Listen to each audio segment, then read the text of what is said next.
মানুষকে হাওলাত দেওয়া, এটা এত বড় ইবাদত, এত বড় সওয়াব, কোন কোন ক্ষেত্রে মানুষকে দান করার চাইতেও বেশি সওয়াব হয় কর্জে হাসানা।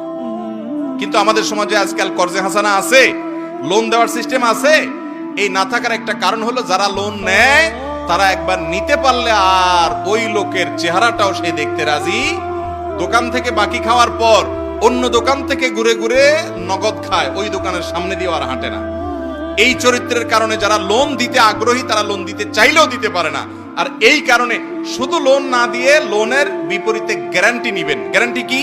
আপনি কাউকে 10,000 টাকা লোন দিয়েছেন, তার মোবাইলটা গ্যারান্টি দেন, মোবাইলটা বন্ধ করে ডেস্কে আপনি ফেলে রাখেন, আপনার ড্রয়ারে ফেলে রাখেন, টাকা দিবা মোবাইল নিয়ে যাবা, কাহিনী শেষ। তাহলে সে গড়িমসি করতে পারবে না। টাকা দিচ্ছে না, এলাকার ময়মুরব্বী চেয়ারম্যান মেম্বারকে ডেকে, আলেম ওলামাকে ডেকে বলবেন মোবাইলটা নিলামে উঠায় বিক্রি করেন, আমার টাকা আদায় করে দেন, কাহিনী শেষ। তাহলে সেক্ষেত্রে আপনার লোনও দিলেন, লোনটা আদায়ও হলো।